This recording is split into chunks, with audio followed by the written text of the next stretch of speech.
Okay, so welcome back. We are now into the section we're gonna build out the email follow-up sequence. So, what's happened now is someone should have downloaded your ebook, and once they download the ebook, they get put into your marketing automation system, and then once they get in there, they get a series of emails over the next 10 or 12 days that will hopefully get them to book in a strategy call or book in the next step of your sales process. Typically, it's not to buy your product because they've come from being a cold prospect, downloading an ebook for a cold audience, and now they are in your marketing automation system, but now they're only warm. They're not really hot. So that's the purpose here of this follow-up sequence. Get someone to take the next step, which is probably the strategy call for most of you. So why does this matter? It matters because this is how we nurture prospects. So they say it takes 7 to 9 to 12 touch points before someone makes a buying decision, and these emails are touch points. Now, people aren't going to see all of the emails. They're not going to read all of them. They might miss a few. Some might go to spam, and some will go in the promotions tab.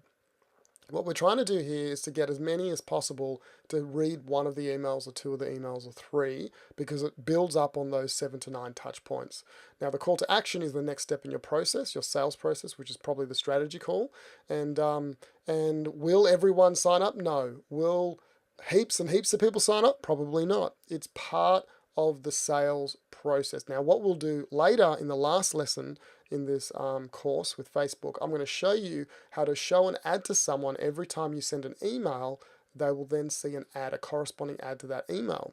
And so now we've got 2 touch points at that point. If they miss the email, they'll get the Facebook ad. So you can see how now we're building on the amount of touch points we're having, and this is one of the touch points.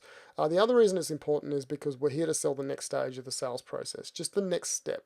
We're not here to actually sell the product in the email sequence at this point. It's also a way of indoctrinating your prospect in your IP, in your process, in the way you think. It's about indoctrination.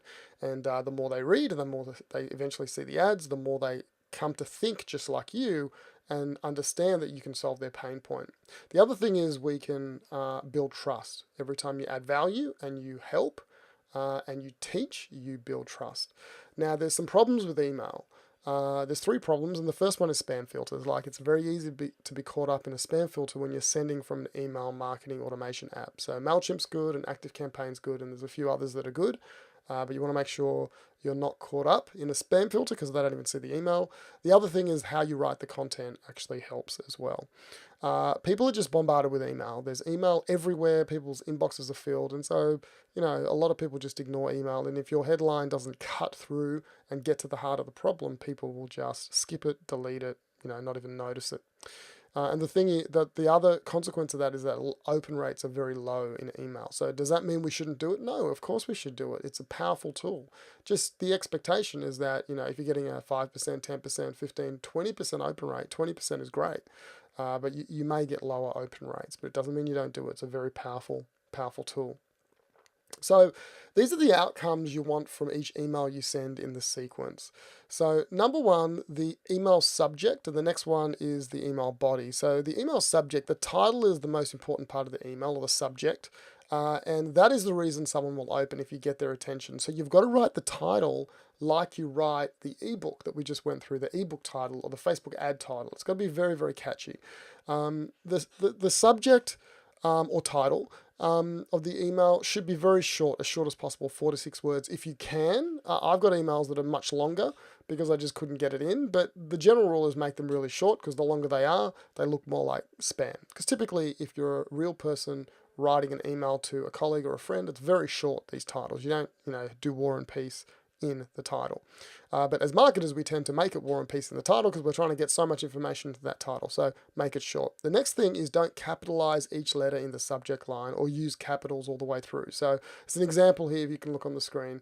Download my ebook now. Don't have capitals at the beginning of each word. Rather write it like download my ebook now, where the second, third, and fourth word has no capitals, because that's how you generally write when you're writing to a friend. You don't capitalize words.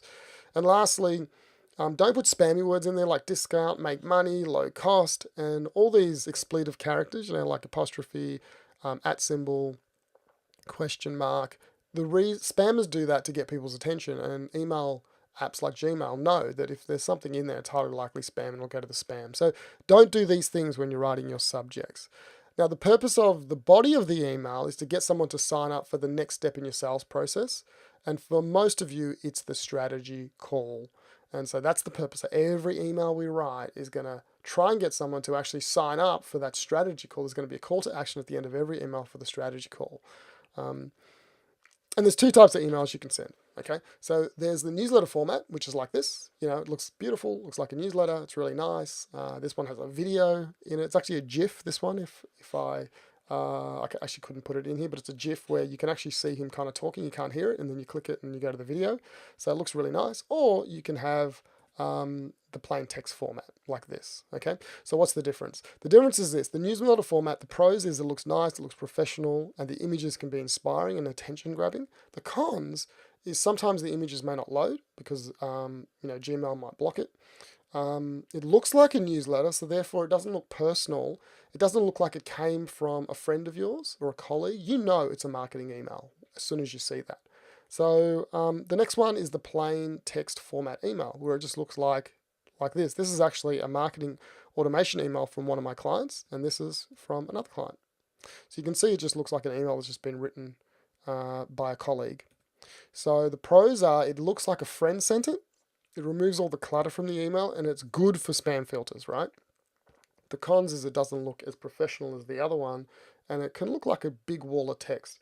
Now, I don't have a strong opinion on which is better. I've seen both. I actually use the plain text. I've got clients that use both. I'm probably going to move to this and test it out a bit more, but I don't really know. And I don't think there's a distinctive yes or no answer. I know lots of marketing people who use both. So go with the one you like best. I kind of like this one because you can get to the point really quickly, but not everyone likes it. This client actually is moving to the other way of doing it, the newsletter format, because she deals with a lot of women business people who they appreciate design a bit more than some men, I think.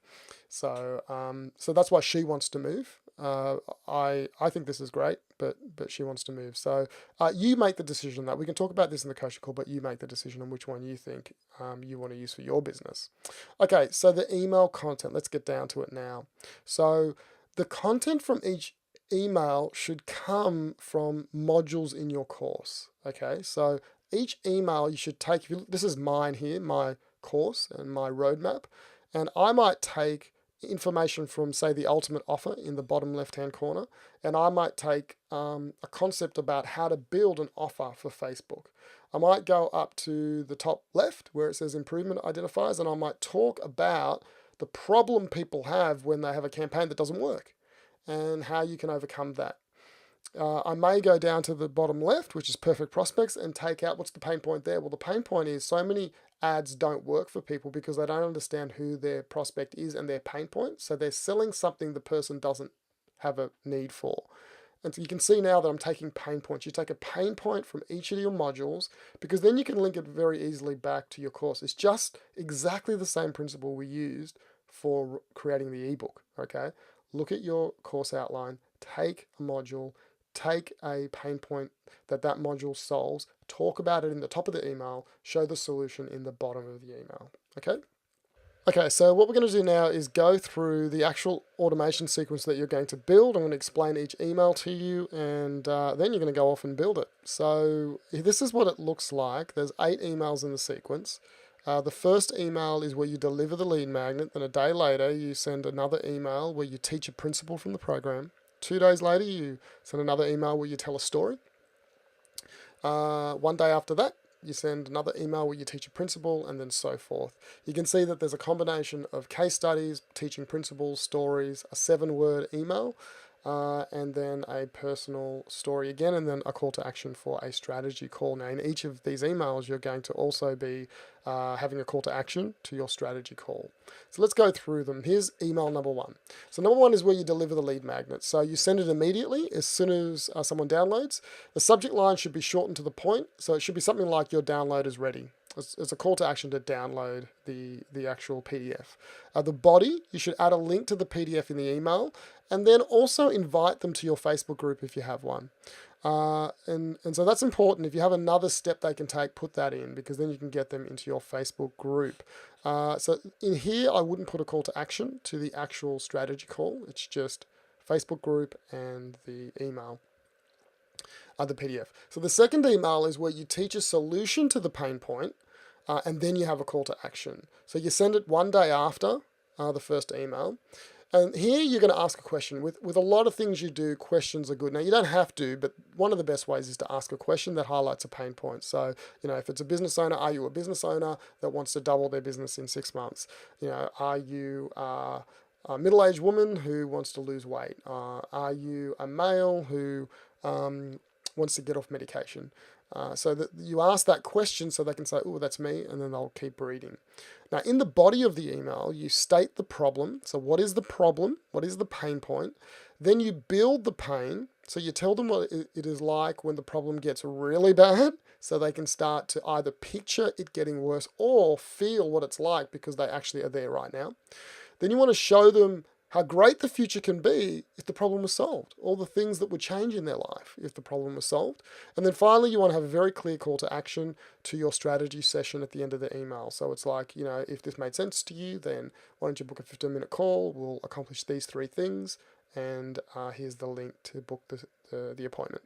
Okay, so that kind of call to action, you'll probably have it consistent across all of the emails, but it's nice to change it up as well, and even have the pain point, the pain point you're talking about is addressed in the call to action for the strategy call. So the third email is where you tell a story that illustrates the pain point. So again, you can either ask a question that highlights the pain point, but in the body, you want to actually tell a story.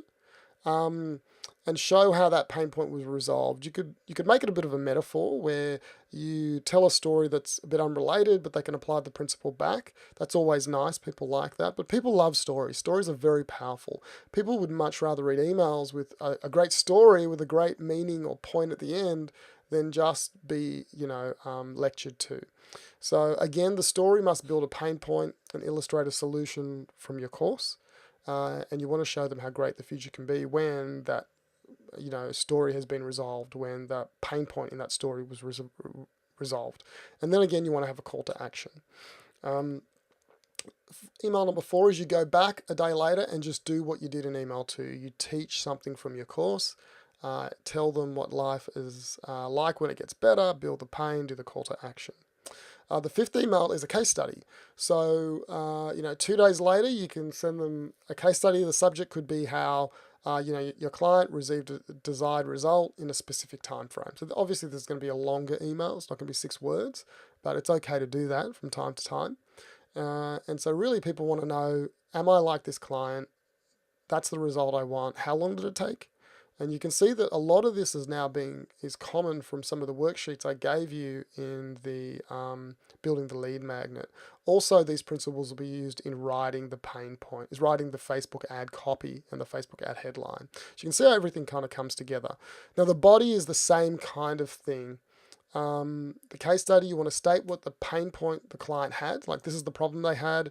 You want to tell them how bad it was. You want to show them how they resolved the pain point using your program or using the principles you teach, and then you want to have a call to action if they want similar results to the person in the story, in the case study. Okay, number 6. This is called a 7 or 9 or 13 word email. It really changes depending on how many words in the email. But this is really to shock someone and just to get them to reply back to you. You just want them to say, hey, that's me, reply and write something back. You're kind of trying to have a conversation with them.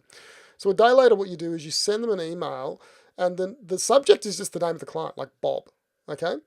And it kind of gets their attention. And then you ask them a question, are you still looking to get the result that you were after that's linked to the ebook, right? So you're still looking to get off your medication. Are you still looking to double your business? Are you still looking to have great relationships with your family?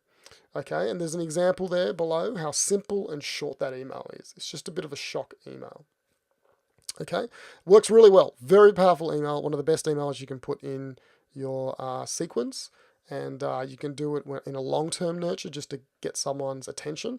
And the whole idea is they reply to it, and then you can start have an email conversation with them. But really, you then say, hey, why don't you book in a time, put your link to your strategy call, and then get them to book it in to continue the conversation. Okay, now number 7 is a personal story. 2 days later, you write a subject line that is really personal. Let them know in the subject line this is a personal story from you. And in the body, the purpose is to get the reader to know and understand that you're just like them, but you've overcome the pain, you've overcome the challenge, and so that's why you have the right to talk to them. People love stories, so tell a great story from your life. When it's related to their pain point, they will listen and they'll read it.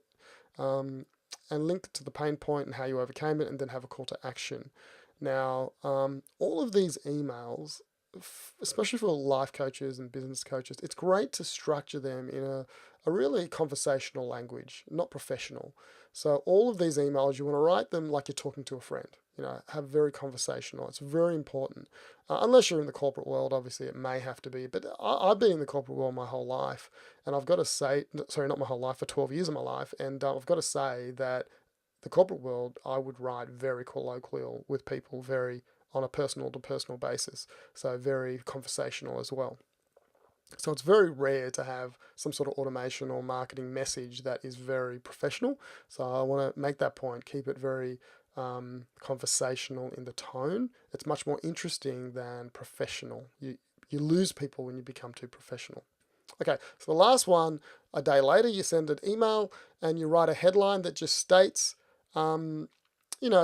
about the strategy session. So, hey, book in the strategy call with me. Okay, they've had 7 emails. They've probably seen a couple of ads from you, and just tell them, look, this is the outcome you'll receive in the subject line if you book the strategy session. So this, in the body, it's a pure sales email. Don't beat around the bush. Just say, look, if you book this session, this pain point or these 3 pain points, we can solve it. We'll help you solve it or get you part of the way there to solving it.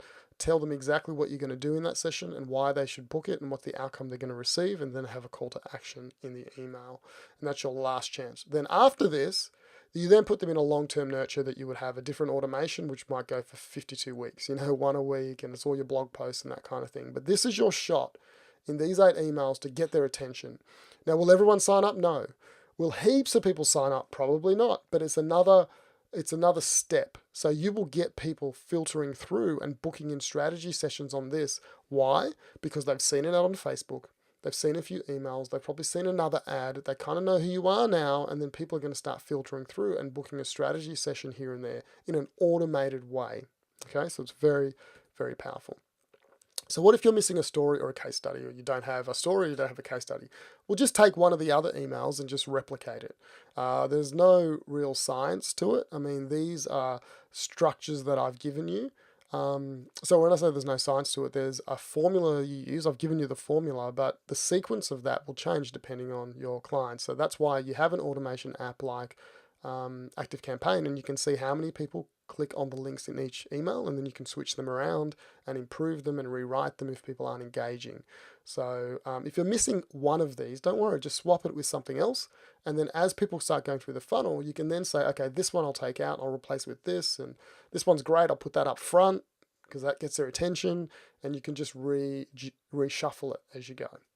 All right, so I will include a doc with some sample emails in there from one of my automations. You'll see my writing style. You'll see how I write the call to action. You'll see how I've got the email with the download, copy it. The other thing you can do is, download everyone else's emails that you get sent on their automations and copy them as well. You can see that they're probably following a very similar process. But the more you see, the more you'll understand how to do it. And the most important thing is practice. Practice as much as you can, write lots of emails, because over time, over the next 6 to 12 months, you'll get really good at this. All right, so homework. Homework is to write your 8 emails. And so write as much as you can, because in the coaching session, I want to go through it with you. We're going to do lots of reading in the coaching session, okay, and lots of rewriting. And so come prepared, because if you don't, you'll miss out. Okay, I'll see you on the coaching call.